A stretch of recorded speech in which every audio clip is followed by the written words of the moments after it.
दोस्तों ration card की तरफ से एक बड़ी अपडेट निकल कर आ रही है। अगर आपका भी राशन कार्ड बना हुआ है तो आप एक बार इस वीडियो को शुरू से लेकर एंड तक जरूर देखें। अब राशन कार्ड की पात्रता में कुछ चेंजेस हुए हैं और बहुत से अपात्र लोग हैं जो कि राशन ले रहे थे, तो ऐसे लोगों को अब अपना राशन कार्ड निरस्त करवाना पड़ेगा। और अगर आप अपने राशन कार्ड को निरस्त नहीं करवाते हैं तो आप पर कार्रवाई की जाएगी और साथ ही आपने जितना भी पिछला राशन लिया है यानी कि फ्री वाला राशन लिया है वो राशन भी आपसे वसूला जाएगा। अगर आप राशन लेने के पात्र नहीं हैं और फिर भी आप राशन लेते चले आ रहे हैं फ्री वाला, तो आपसे यहाँ पर गेहूं 24 रुपए किलो के हिसाब से और साथ ही चावल 32 रुपए किलो के हिसाब से आपने जितना भी पिछला राशन लिया है वो सभी राशन के पैसे आपको गवर्नमेंट को देने पड़ेंगे। अगर आप ये पैसे वापस नहीं करते हैं तो आप पर कार्रवाई की जाएगी।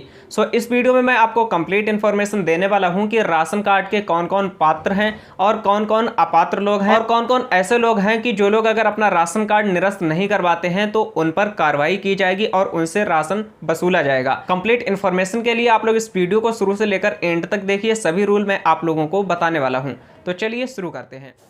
तो सबसे पहले हम यहाँ पर बात कर लेते हैं कि राशन कार्ड हेतु कौन कौन लोग पात्र हैं और इसके बाद मैं आपको बताने वाला हूँ कि कौन कौन लोग अपात्र हैं, यानी कि कौन कौन लोग राशन कार्ड नहीं बनवा सकते हैं। और इसके बाद मैं आपको बताने वाला हूँ कि कौन कौन ऐसे लोग हैं जिन लोगों पर कार्रवाई की जाएगी और जिन लोगों से पिछला राशन वसूला जाएगा। तो पात्रता की यहाँ पर बात करें तो ऐसे परिवार जिनके सदस्यों के पास स्वयं का रहने हेतु पक्का मकान नहीं है और वे कच्चे मकानों में रहते हैं तो आप लोग राशन कार्ड बनवाने हेतु पात्र हैं। भीख मांगने वाले लोग पात्र हैं, रिक्शा चालक, दैनिक मजदूरी करने वाले यानी कि दिहाड़ी मजदूर, इसी के साथ यहाँ पर भूमिहीन मजदूरों के परिवार यानी कि जिन भी परिवारों के पास कोई भी भूमि नहीं है। इसके बाद यहाँ पर स्वच्छाकर, कूड़ा करकट बीनने वाले लोग और घरेलू काम काज, झाड़ू पोछा लगाने वाले लोग, ड्राइवर, कुली मजदूर, भूमिहीन किसान और साथ ही यहाँ पर राज्य सरकार द्वारा आय प्रमाण पत्र के अनुसार पात्र परिवार और साथ ही यहाँ पर आर्थिक जनगणना 2011 में चिन्हित गरीब परिवार। यानी कि अगर आप इस कैटेगरी में से आते हैं तो आप राशन कार्ड बनवाने के पात्र हैं। अब मैं आपको बता देता हूँ कि कौन कौन लोग राशन कार्ड नहीं बनवा सकते हैं। सबसे पहले आप देखेंगे कि यदि आवेदक के परिवार में कोई भी ऐसा सदस्य है जो गवर्नमेंट को टैक्स देता है यानी कि आयकर दाता है तो वो राशन कार्ड नहीं बनवा सकता है। साथ ही अगर आपके घर में 4 पहिया वाहन है तो आप राशन कार्ड नहीं बनवा सकते हैं। अगर आपके घर में एसी लगा हुआ है तो भी आप राशन कार्ड नहीं बनवा सकते हैं। इसके बाद 5 किलोवाट या फिर इससे अधिक क्षमता का अगर आपके घर में जनरेटर है तो भी आप राशन कार्ड नहीं बनवा सकते हैं। और अगर आपके पास 100 वर्ग मीटर का प्लाट या फिर 80 वर्ग मीटर का कारपेट एरिया का व्यावसायिक स्थान है तो आप राशन कार्ड के पात्र नहीं हैं। और इसी के साथ ही यदि एक या एक से अधिक हथियार के लाइसेंस आपके पास हैं, यानी कि चाहे एक हथियार का लाइसेंस हो या फिर एक से अधिक, तो भी आप राशन कार्ड के पात्र नहीं हैं। इसके बाद यहाँ पर निष्कासन के आधार पर एक्सक्लूजन क्राइटेरिया के अंतर्गत आने वाले परिवार भी राशन कार्ड के पात्र नहीं हैं। तो दोस्तों ये तो बात हो गई कि कौन कौन लोग राशन कार्ड बनवा सकता है, कौन कौन लोग राशन कार्ड के पात्र हैं और कौन कौन राशन कार्ड बनवाने के अपात्र हैं। अब मैं आपको बता देता हूं कि ऐसे कौन से लोग हैं जिन लोगों से राशन कार्ड वसूला जाएगा अगर वो लोग अपने राशन कार्ड को निरस्त नहीं करवाते हैं।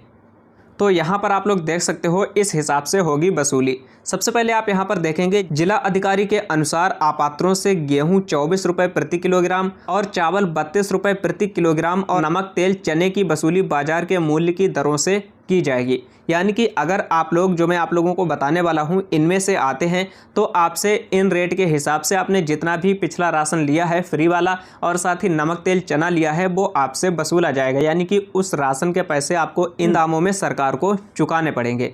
तो कौन कौन से वो लोग हैं जिन लोगों को राशन कार्ड निरस्त करना है। सबसे पहले आते हैं यहाँ पर सभी आयकरदाता। आप किसी भी तरह का सरकार को टैक्स वगैरह देते हैं तो आपको अपने राशन कार्ड को जल्द से जल्द निरस्त करवा देना चाहिए। इसके बाद आते हैं ऐसे परिवार जिनके किसी भी सदस्य के पास 4 पहिया वाहन है, ट्रैक्टर है या फिर 5 किलोवाट से अधिक क्षमता का जनरेटर है तो ऐसे परिवारों को अपना राशन कार्ड निरस्त करवा देना चाहिए। इसके बाद ऐसे परिवार जिसके किसी सदस्य के पास अकेले या फिर अन्य स्वामित्व में 5 एकड़ से अधिक सिंचित भूमि है। अगर आपके पूरे परिवार को मिला करके 5 एकड़ से अधिक सिंचित भूमि है तो भी आपको अपने राशन कार्ड को निरस्त करवाना पड़ेगा और अगर आप नहीं करवाते हो तो आप पर कार्रवाई की जाएगी। इसके बाद ऐसे परिवार जिनके सभी सदस्यों की आय 2 लाख रुपए प्रतिवर्ष से अधिक है, यानी कि मान लेते हैं आपके परिवार में 5 लोग हैं और पांचों लोगों को मिला करके आपके जो परिवार की वार्षिक आय है वो 2 लाख रुपए से अधिक होती है, तो आपको अपने राशन कार्ड को निरस्त करवाना पड़ेगा।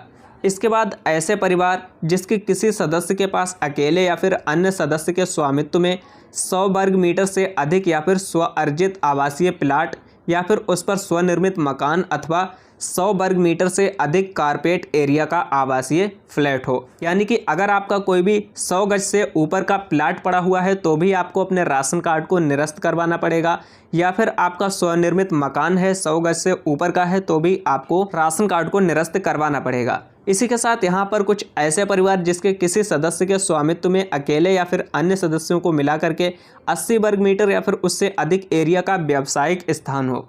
व्यावसायिक स्थान का मतलब ये है कि जहाँ पर भी आपका ये 80 वर्ग मीटर का एरिया है उस पर आप किसी भी तरह का व्यापार कर रहे हैं, आपका कोई भी व्यवसाय चल रहा है, तो आपको राशन कार्ड निरस्त करवाना पड़ेगा।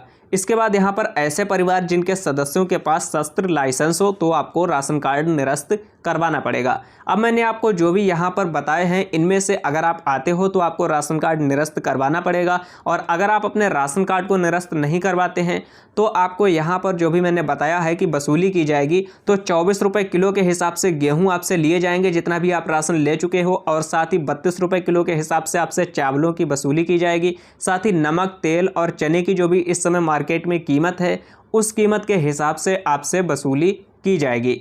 चलिए अब मैं आपको बता देता हूं कि आपको अपने राशन कार्ड को कैंसिल कैसे करवाना है, निरस्त कैसे करवाना है।